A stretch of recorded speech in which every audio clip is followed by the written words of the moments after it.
as you know, we have Anna Ramondetta with us for her second session with Victory Offices. This time, she'll be talking about how you can reflect, rework, and refocus to emerge stronger from the COVID-19 crisis. Anna is the director of Luminous League and is passionate about empowering leaders and teams to work better together so they can deliver on their business outcomes. With a bachelor in marketing and economics, training and coaching qualifications, and over 20 years' experience as a professional in both London and Australia, Anna is highly skilled in her areas of expertise. Over the years, clients have ranged from franchising startups to established SMEs through to well-known brand names such as Nestle, Dulux, Masterfoods, and Mercedes-Benz, paving the way for Anna to build and refine a range of skills that are unique to her and invaluable to clients. Anyone who knows Anna is familiar with her natural warmth and exuberance. Her genuine approach and her willingness to listen helps bring out the best in her clients. So, with that being said, Anna, I'll hand on over the reins to you. Thank you so much, Kate. Appreciate that. That was a lovely introduction. Thank you. And welcome to everybody, especially on this really lovely sunny afternoon. So the fact that you're spending it here with us is fantastic. So thank you so much. What I will do is I will share my screen and I'm going to take you through this presentation, which is all about how do we recover from COVID. God, we've heard so much about COVID this, COVID that. I suppose we're COVID tired, but it's so good to know that here in Melbourne, we're free, well, partly free anyway. But what I want to talk about really is we're so close to the end of 2020 and 2021 is just around the corner. And it's really a great time to be able to reflect and rethink how we're going to really get, throw ourselves into 2021, but not forget what we've learned in 2020. As much as, we see so many funny memes about 2020 and what a disastrous year it has been, it also has been a year where, with COVID and the pandemic, it's thrust us into, forcing us to really innovate. We've heard the word pivot used numerous times. And it's been, pivot or die, move really fast. It's really forced us to really innovate. But also pivoting and innovating doesn't mean throwing out everything that you've worked so hard, in the past, 10, 15, 20 years that you've been in business, there's a great business there. So my focus of this presentation really is to look at, well, let's reflect at what we're really good at and let's tweak what we've got because, let's face it, we've been in business for a good amount of time. There's a good reason for that. So let's rework it and then refocus for 2021 without, having to innovate everything from A to Z. So let me take you through these slides. And again, if we've got any questions, we'll ask them towards the end. But I'm going to take you through the three-step process, which is really about a different way of grabbing the business that you've got right now and really building upon it and coming into 21 bigger, better, brighter and stronger. So we're going to look at how to reflect and look at what lessons 2020 has given us, look at how we can rework that, and then where we need to refocus for 2021 and moving forward. So reflecting, so I'll take you through each of these three steps. So reflect, time is a wonderful way of showing us what really matters. And often we say hindsight's a great teacher, and we've had plenty of time to reflect, and this has been a golden opportunity to really look at where are our strengths and where are our areas of opportunity to grow. And I want to take you through some simple models that I'm sure you've all used, but every great business needs to revisit and analyze their situation on a constant basis. And 2020 has thrown some extra things that we need to be thinking about. I mean, obviously working from home and still working for a lot of businesses, still having to work at home until things ease furthermore. And also, going to work with a mask. Gosh, when did that ever feel like? Now it feels normal, but I suppose 3 months ago wearing a mask was something quite unusual. So there are different times, and again, different times like this will often push us to innovate and think differently and revisit what we've done. But one great thing that I want to keep reinforcing here is that Rome wasn't built in a day, and neither was your great business. You've spent a number of years building your business, and and the relationships and the time that you've invested has all been over a long period of time, and now you've had the fruits of its labor, and then you've had COVID-19 hit. That doesn't mean we need to start from scratch again. We still can pick up what's great about our business and look at where we need to tweak. But I just wanted to reinforce that that like everything that's great. It wasn't built in one day. It's something that you've worked over for a number of years, right from the very beginning when you thought, why should I go into business? And what's my purpose in business? You know, like, what is it that I'm propelled to do in this life, and what is it that I want to do with this business? It's a vehicle to do what? To serve. How do I want to serve my community? How do I want to serve my customers? And I think it's going back again, when we're reflecting, it's going back to that purpose and saying, okay, how can I still serve that purpose, and what do I need to tweak to make sure that I am still serving the clients that I've got? How can I make sure that I'm still offering them the value that I need to offer them? And I think that that's really important, going back to basics and going back to the very reason why you threw in your 9-to-5 job to actually start a business. And, you know, it take quite a big risky move to fulfill a purpose. And it's going back to that foundation and really understanding, why did I go into business? So one of the key things, and I'm sure this is something that you've seen many, many times, but it's even more relevant now, I suppose, in the time that we've had to reflect, is to look at, what are we really good at? You know, what are the areas in our business that we just shine? You know, we're fantastic at this. And we might even question ourselves and say, okay, well, maybe what I need to do moving forward is look at some of those strengths and look at the ways that I can leverage those strengths, because that might be the way that I need to move forward. Similarly, you know, again, when we're looking internally, we're looking at what are some of the weaknesses or areas of improvement. Where has COVID left me a little bit exposed to risk? Is it that I haven't got it myself digitized? Maybe I haven't, you know, this online phenomenon that's really, I read a quote somewhere from the World Economic Forum that, you know, our adaptation of Zoom, what normally would have taken, say, 5 years for all of us to really jump onto Zoom's taken 8 weeks with COVID, because it's forced us to do that.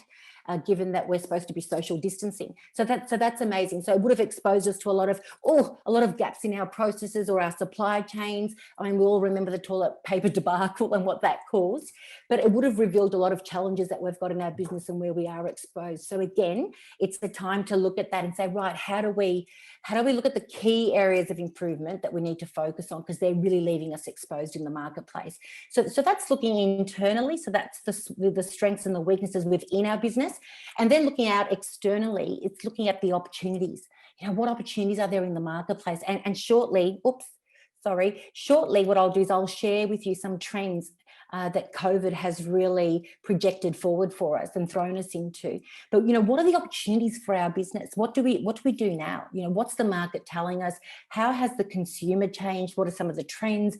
What's happening with technology? What's happening with the consumer behavior as well? And again, what are some of the threats out there? You know, where are we really exposed to some risks externally that could wipe us out? You know, again, being legislated or mandated to shut our businesses was a real threat. So for some businesses, it's been exceptionally difficult. And to all our restaurants and cafes, especially here in Melbourne, I salute you. And I know everyone's welcomed the hospitality and retail trade back with open arms and lots of love there. But that was a real threat. So what do we do with that? You know, so business has really been hit with challenges this year that they've never seen before ever. But I really want to reinforce this positive attitude too, in terms of out of crisis, good things come too. So again, looking at our strengths and what can we leverage. The other thing to do with your team, and this is a great exercise, is to look at some of the achievements before COVID, because that reinforces that we are in a position where we can create wonderful things, especially when the team's trying to deal and communicate working remotely as well. And yes, it'd be great to get back into the office, that's for sure. But what can you know, let's really stick together now and really look at some of the wonderful things we've done and reflect back on those and really celebrate those. I think that's really important. So focus on some of our great achievements. What can we leverage? And then what are some areas that if we were just a little bit stronger at? You know, we're good at it, but we can be great. That would really propel us forward as well. Areas to improve, we talk about that. What I want to focus on here in the SWOT is pick three areas that are really your biggest pain points and focus on those, rather than try and fix a whole heap of areas that are frustrating you. Really focus on the top three. Opportunities and threats. I'll take you through some of the market trends that I've mentioned, but really this economy, this market has really changed a hell of a lot in 2020. So what are some of the key lessons of it? And I think that's what I want to take you forward with, some of the learnings that I've taken on board and some of the literature I've been reading, and I want to share with you as well. Because as much as it's been a challenging time, it's also been a very exciting time too, in terms of what we've been doing as a society. And I'll share those trends really shortly with you. First and foremost, though, before we look at any trends, the first thing we need to really look at is our own customers that we serve each and every day, and really look at, well, has their position changed? And this is a tool that I use with a lot of clients in regards to, let's put ourselves, let's put on the customer hat now and step into their shoes. What are they seeing? What are they feeling? What are they experiencing right now? And how has COVID changed their world? And what can we as a business, how can we help them solve their problems right now? So how has their life changed? So this map, it's a great map because it's a team workshop that you could do. So it's, who's your main clients? So pick your top 3 markets. Say, for instance, who are they? What are their goals right now in this marketplace? So 1 and 2 is about really setting the focus.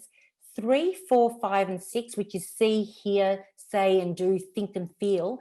That is, what are they seeing outside there in the environment now that COVID's happening, since COVID? What are they seeing out there? What are they hearing out there? What are they saying and doing? What are they thinking and feeling? And then this bit here is really about getting inside their head. So what are their specific challenges now? And then again, gains, what are some of the things that we can do in the value that we provide them? How can we help them solve their pains? So this is really looking at what their challenges are right now, and then how can we help them through those? This is, aside from trends and market trends and all that sort of stuff, the first thing that I would say is look at those customers and the ones that have been with you for a long time, that know you very well, and really now start a lot of the conversations with them and get to know what they're thinking, feeling, hearing, and what their specific challenges are right now and what they're looking for. And I think that's really important. And so our challenge and the challenge that you'd be looking at, and maybe an area that you're looking at moving forward, is what is their number one pain and challenge, and how do I transition this client from A to B? How do I get them from here to their desired future success, to helping them accomplish their goals or solve their problem? How do I do that? And that's something that obviously as a business you'll be looking at and asking that question every single day, really. So that's really important in terms of looking at your own consumer. But again, let's look at what's been happening too. The shift to online has been phenomenal. I mean, there has always been a progressive shift to online and online shopping and so forth.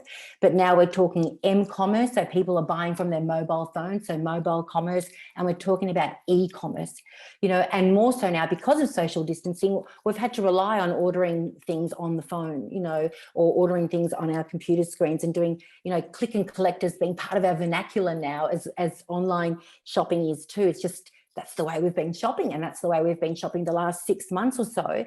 And so some new habits have formed.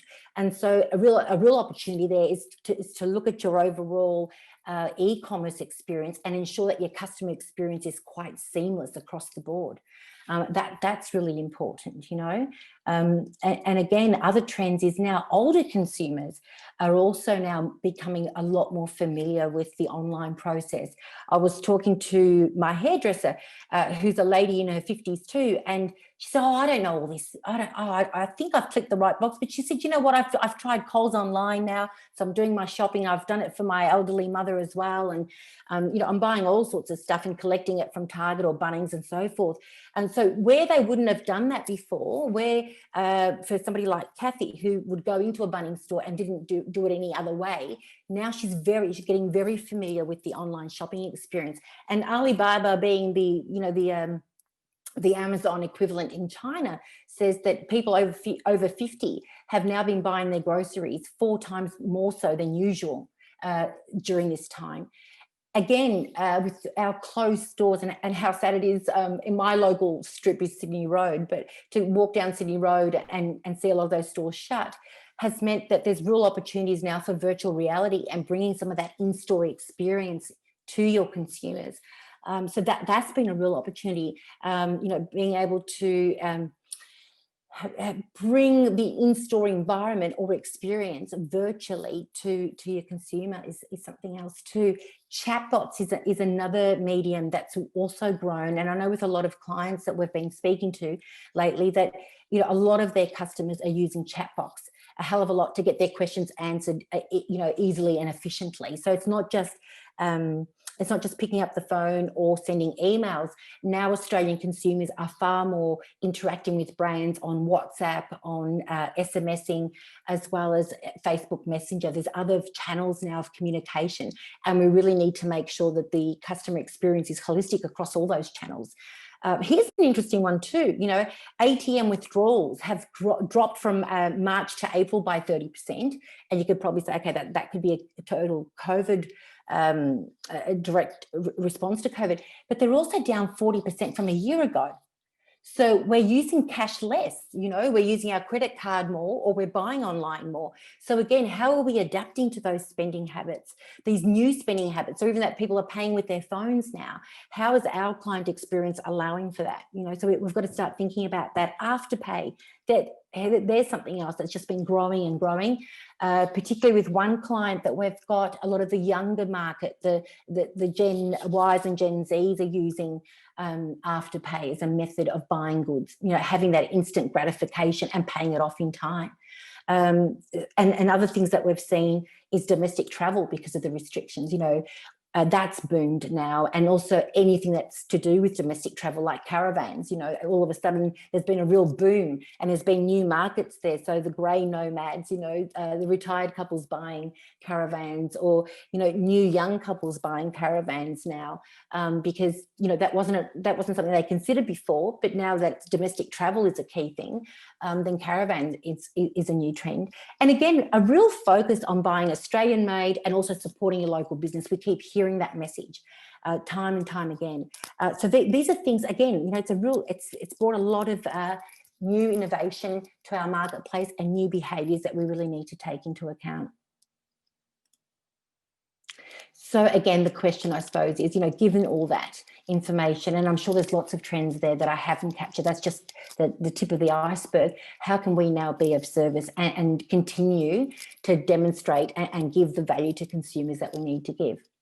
And really, what we don't need to do is reinvent the wheel. And I think that's my key message here. So like I said earlier on, Rome wasn't built in a day, but we don't need to reinvent the wheel or throw in the towel and start from scratch again. And that's the key thing. What we need to do, however, and this is an exercise that I've run with a number of clients over time, especially now, the last 3 months, especially as people are now really reflecting and saying, okay, I'm carving out my 2021, what's it going to look like? And given all those trends and new consumer behaviours, let me revisit my customer journey. So let's look at from the very first time they become aware of us. How do they become aware of us? And then when they're interested or they're considering us amongst other competitors, what is the journey they take? How do they search to find us? And then what sort of information are they looking for before they make that decision? Our proposition then is, how do we add value to that? How do we help them? How do we facilitate that buying decision and make it easy for them to make that decision in the hope that they choose us as well? So we become a problem solver for them. So how do we influence that so that they purchase? And then how do we retain them, and how do we keep them engaged in our brand? What sort of communication do we have? And then how do we turn them into advocates so that they then bring in other people and other customers to the family, to our families? So it's really, really interesting. And I want to share some stories really in terms of some businesses that I've seen take what COVID's thrown at them and look at ways that they've kept their value proposition and tweaked it a little bit to fulfill and still demonstrate the value that they need to demonstrate to their customers. So let's look at that. And here's something that I want to ask you. In that value, these are some of the tweaks that I want to talk to you about. If we're looking at our value and our value proposition, if we tweaked it a little bit, and if it was a bundled offer and now we do an unbundled offer, or if it was a luxury item that we were selling, but if we were to then flip it on its head and turn it into a more affordable item. It's just asking you those questions. I mean, we're going polar opposites here. If it's online versus face-to-face versus bundled versus unbundled, on demand versus live. If we were to tweak the way in our delivery method, what would that mean for our business? How different would our customer experience be? And sometimes it's just flipping it a little bit. And I'll share also my experience in running a business coaching business, like, and how I've had to tweak it as well, like all of us have had to, but sometimes just little refinements, and still you're able to deliver the value that you're delivering. The key thing about this is these little tweaks can help you feel like you've reinvented a new business, without actually reinventing anything at all. All you're doing is changing your delivery model. But the essence of what you're providing is still there. But it could also help provide you with an additional revenue stream. So it's really, COVID has given us challenges, but it's also made us stop and think and reevaluate this value proposition that we give to customers. And before I take you onto this concept here, it's the same thing. What's the minimum viable product? How do I tweak it? How can I solve immediate problems without really changing my whole business model?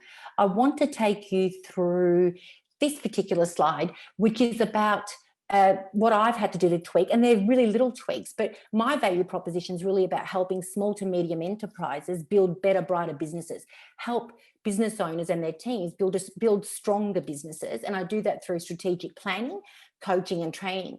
But the guises that Luminous League have gone through are many. I started off just doing leadership skills for creative agencies because I came from a marketing agency background, and then that morphed into becoming a marketing coach for SMEs.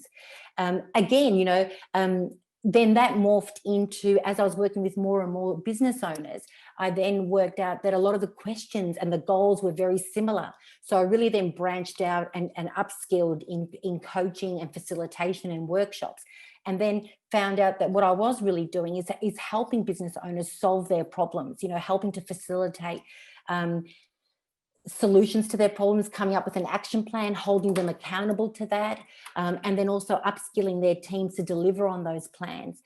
From that was a lot of face-to-face time that also morphed into delivering Zoom meetings. And since COVID has hit, a lot of that's now that it's opened up new markets for me. Instead of just thinking Melbourne bound, really, why does it matter if it's Melbourne or if it's Queensland or Sydney or even if it's international? Because Zoom has opened the doors now to many more opportunities. Which is fantastic, so that's been a really great thing and helped me to think a little bit wider than what I initially thought. Then again, moving into, hang on a minute, I'm really passionate about helping women entrepreneurs. So maybe I could look at a community membership model and again do group coaching with women who are starting out in business or have been in business for 5 years. So looking at building, again, same sort of value. I'm still helping everybody build better, brighter, stronger businesses, but in different guises. So whether the delivery model is just tweaked, the content is the same, and the value proposition is still the same. All I've done is repackaged it or called it something else, tweaked it and improved it. And now I'm working on, other than just Zoom, so virtual and face-to-face, which I've missed terribly, and I can't wait to get back to face-to-face. Also looking at providing some online courses as well, which will be another revenue stream. So again, COVID has forced me to look at the value that I'm offering and how I do that. And it's all about testing and refining that offer, seeing what works and seeing what doesn't work, and then again tweaking. But it doesn't mean reinventing the wheel by no stretch of the imagination. There's a lot of years. I've been doing this now for about 15. So it's looking at how do we adapt, to helping clients fulfill their, find solutions for them.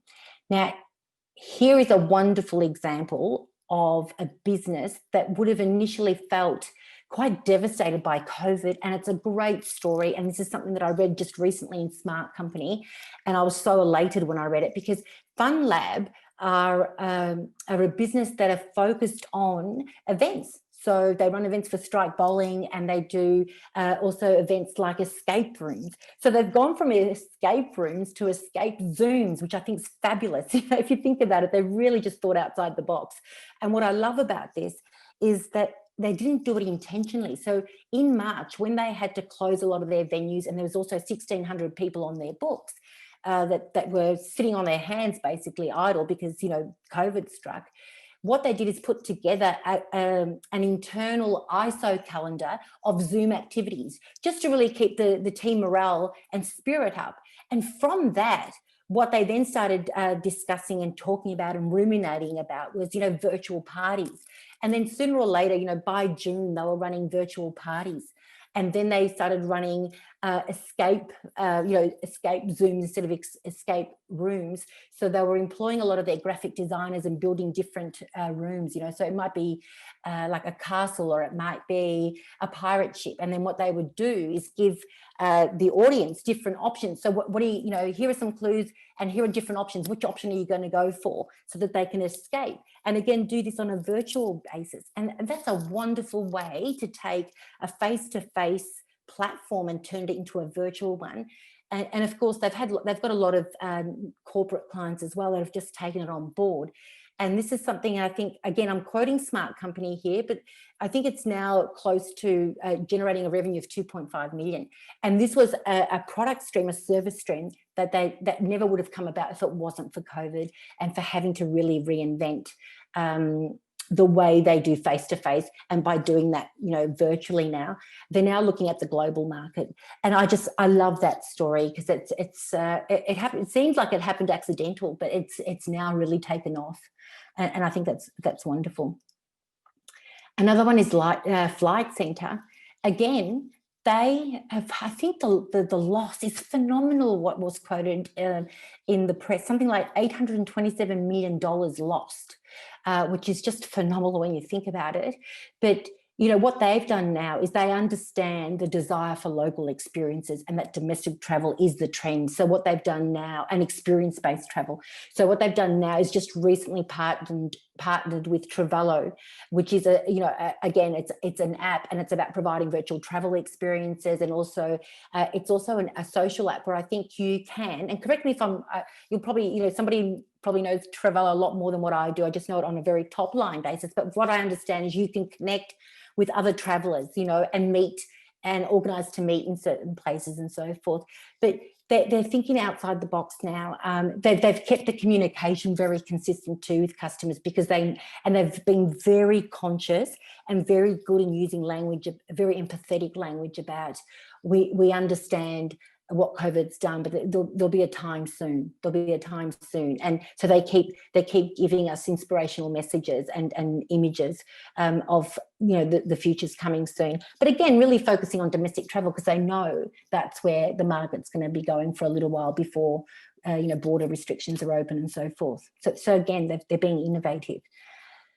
The other great thing here that I think is phenomenal is, who would have thought that you do telehealth for going to see the doctor? And I've used this for my sons as well as for myself. And initially I scoffed at it and thought, oh yeah, like really? I mean, how's this even going to work, But it's been great. And I found I'm not sitting in waiting rooms. The doctor actually rings me when they say they're going to ring me. They'll ask me a few questions. I can get prescriptions really quickly. And from a service and convenience perspective, for me personally, it's been wonderful. When I'm helping my elderly parents, not so great, because obviously they need to see them, but that's okay. We then organise some visits, face-to-face visits there where we need to.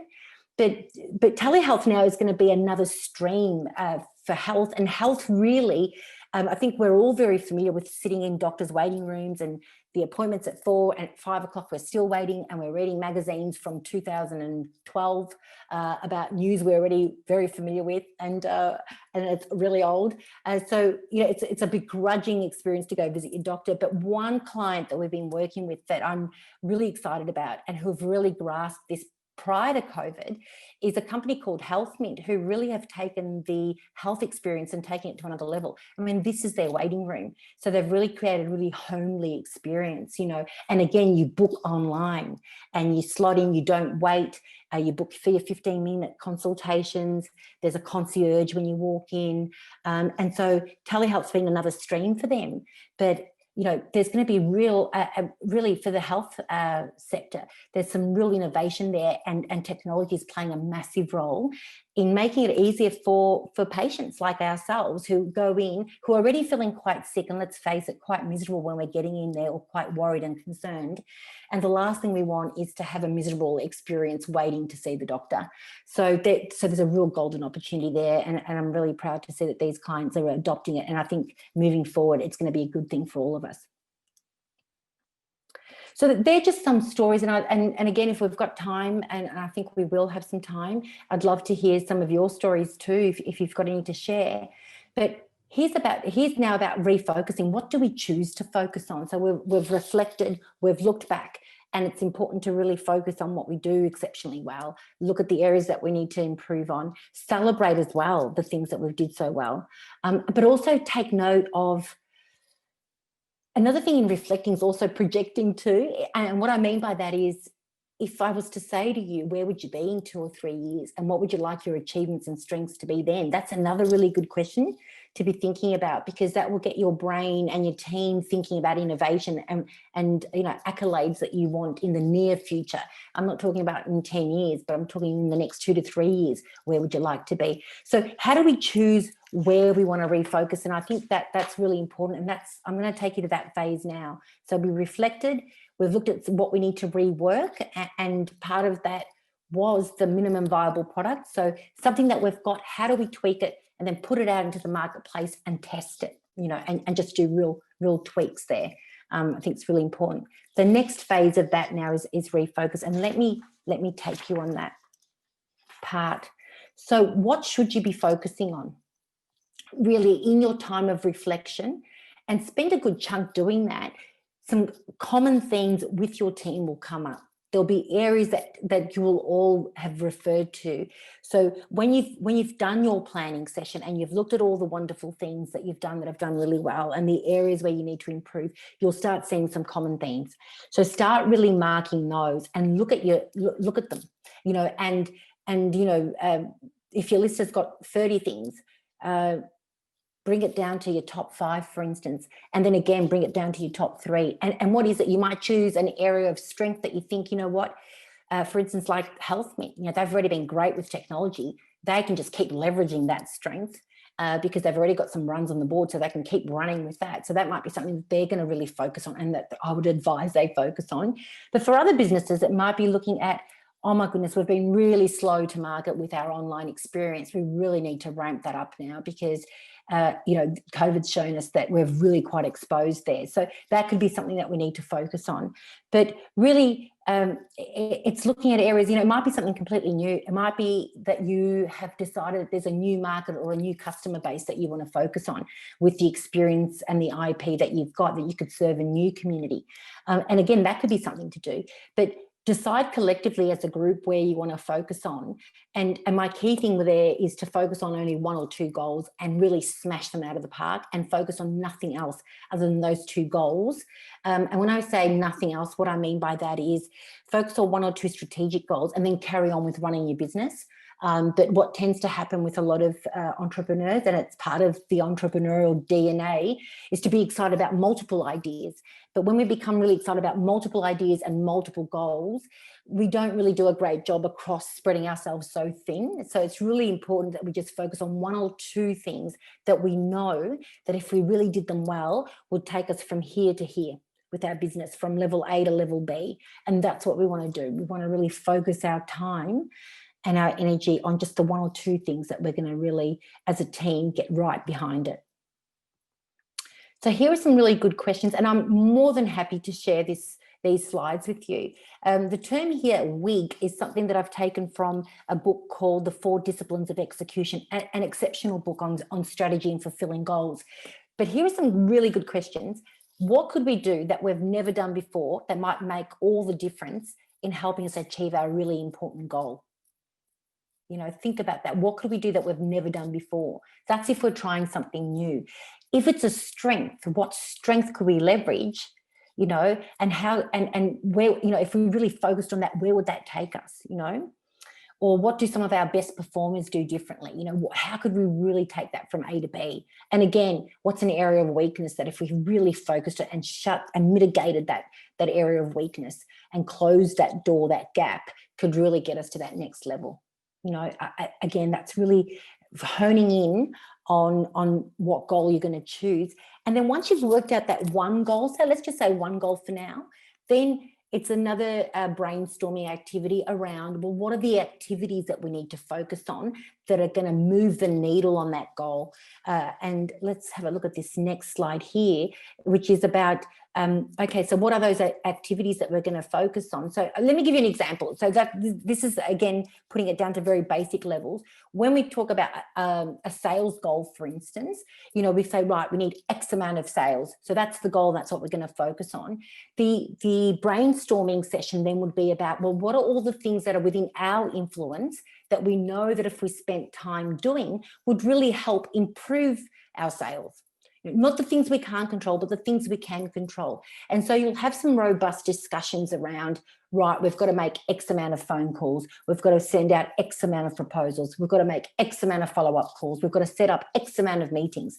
So, you'll come up with like 20 things and you'll say, right, but what out of those 20 things, if we did those religiously, day in, day out, or week in, week out, and really kept ourselves to account, would create the biggest difference, and that's what I mean by that. So a sales goal might be where we're really focusing this year. Then what are the activities that we can positively influence? That's the key word. What can we influence that we're going to focus on? And then how are we going to keep score? And there was a wonderful quote in that book that said, players play differently when they're not keeping score. So imagine the grand final, that awesome grand final that we all got to enjoy on Saturday. Imagine if there wasn't a scoreboard. Would Richmond have really put all their efforts in that second quarter to really get over Geelong? I'm sorry if there's any Geelong fans that I know it was gut-wrenching for Geelong, but it was great. There was two Victorian teams there. But the key thing was they knew they had to narrow that 15-point gap. So, there was a lot of strategy and effort put around, well, how do we narrow that gap and how do we get ahead? Because then how much effort you've got to put into something when you're keeping score. And so this is also something that keeps you motivated and focused and on point. And this is something that you need to carve into your calendars each and every week, where you spend half an hour with your team saying, right, here's a scoreboard. How are we going? How are we tracking? Right. What are some of the things that we're working? How are we going? How are you going with those calls there? How are you going with those sales calls? How did you go with that proposal? Where are you at with that? And keeping each other accountable, which is really important, really important. And that, let the team build the scoreboard, and it can be as daggy as this one, because this one's not a pretty one, but we don't care about pretty if it's simple, because guess what? If it's simple, then it's easy to upkeep that scoreboard, isn't it? And the team are going to be motivated to do it, because it's not another laborious task on their to-do list that's got 1,000,001 things that they do in their normal day-to-day of running a business. So this is the strategic goal that sits outside of the day-to-day. So this is where we want our team to focus 20% of their time on really working on these strategic goals. So again, they've decided these are the activities: contacts, follow-up calls, the amount of prospect discussions, meetings, referrals, actual activity, the weekly goal, where have we differed? Let's have a robust discussion around that. So it doesn't matter. It can be as simple as that. That's just to demonstrate. It doesn't have to be complicated. I've seen really gorgeous looking dashboards, and some of them would be in your software. Use whatever you've got. And my advice is whatever is easy, even if it's a ticker box system that you've got a table and you're ticking it off each week as a team, or you're crossing off something. Again, that is wonderful. It doesn't matter. It's just that you're keeping the momentum going. And again, the momentum, God, that's such a key word, isn't it, really, when you're talking about accountability and making sure that it's a weekly thing or a fortnightly thing, where each and every person says, right, last week I said I was going to do these 2 things to move the needle and move the sales goal. This is what I was going to do to really improve our sales. This is the impact of what I said I was going to do. This is the results my actions brought. And you know what? If they didn't bring any results, what was the challenge there? And what do we need to do? And collectively as a group, everybody's helping each other. So it's not about, hey, why didn't you do that? It's what can we do collectively as a group to help you meet your goals or meet your commitments? And that's what I love about these team meetings. They're really structured, but there's only 3 agenda items. What did you say you were going to do? What was the impact of what you said you were going to do? If there are any challenges, let's brainstorm them, because chances are somebody else has gone through them. And then tell us what your focus or what your commitment is for the following week. And that's just a pattern, a three-point agenda that you follow each and every week, and just keep each other on track, and you keep reviewing that scoreboard and having robust discussions and structured discussions around that. So I love that. Really trying to keep it really, really simple. So in summary, there's two little superheroes there. And there's a story, and I'll get to the story about the superheroes, but we've talked about reflection, and that is so important. And that's something we don't, as business people and as entrepreneurs, do enough. I want to see businesses really stop and reflect and celebrate what they've achieved. We tend to celebrate and move on to the next goal without really acknowledging what we've gone through. 2020 has forced us to stop. So really celebrate in the sense of all the hardships we've gone through, but all the things we've learned about ourselves and our business. So I think that's really important. Don't disregard what 2020 has brought us, because in its challenges, it's brought us a lot of gifts as well. 2, rework how you deliver value and tweak what you've got. You've got a great business. Maybe it's just another way of how you deliver the same amount of value, but reimagine what it is that you will deliver by really revisiting that customer map and saying, who are my ideal customers and what are they going through right now in today's environment, and also in the near future, what are their problems going to be, and how can I best serve them? It is really important. So that's reworking. And then finally, it's about being a superhero. And what I mean by that is, money will come and go, and it's a resource that can easily be lost. But time, and I'm sure you've heard this before, time's a resource we never get back. So it's really important that we set these 1 or 2 strategic goals with our team and have that collectively, so we get that collective buy-in. Having worked with a lot of teams, the ones that are successful in achieving their goals is when the business owners and senior management have involved their team in that process. And then with your team, schedule time in your diaries and it just becomes strategic goal time. Yeah. So it might be that every Friday, or it might be every Monday or every Wednesday, for 1 hour, we review the scoreboard and we talk about those commitments. But schedule that time and fiercely protect it. It's so, and treat it as important as if it was that you're going out to do a client meeting, because it's this time that you set aside that will get you to fulfilling those goals. Okay, that's what's really important. So 1 or 2 goals, because that's all we can really focus on and do a damn good job on. Only on the activities that we think are going to get us there closer. Keep score and really build this culture of accountability. Don't drop these meetings. As soon as there might be a week where you need to drop it, but then schedule it straight into the following week, so that we don't ever lose these really important times and discussions with our team. So that's what I wanted to talk to you about, really, and that's why I've got these superheroes, because we all have got our capes. That we've all got the capes that we need to wear.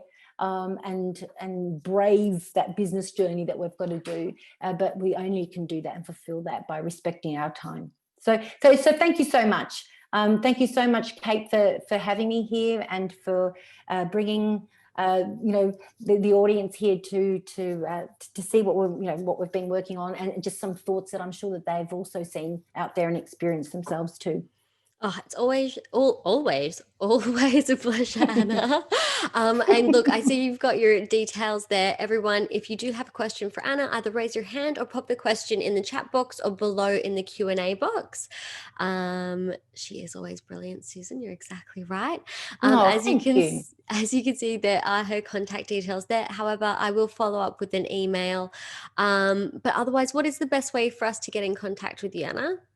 Really, email or my phone. LinkedIn, you can just chuck my name in, and those 3 are really the key ones. But look, you know what? We probably do a lot of our emails. The phone's great too. It's great to hear a voice. But whatever anyone feels comfortable reaching out, I'd love, if you want to just talk a little bit further or discuss some ideas, please feel free. Don't hesitate. I'd love to have a chat. Perfect. As you can tell. Yes, as do I. I feel like, and I also, just on that note, I feel like the phone is really underutilized. Yeah. So do pester her on the phone, guys. All right. Well, since I'm not getting any questions in, I think you've just done too good a job and have covered everything. Oh, thank you. Thanks, guys. Thanks for being here. I will Yeah, say thank you, everyone.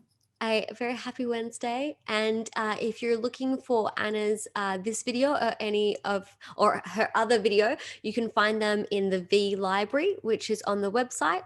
And we will look forward to having Anna back again, hopefully soon. Otherwise, I'll see everybody online again. Have a good evening. See Thank ya. you. Thanks, everyone. See you.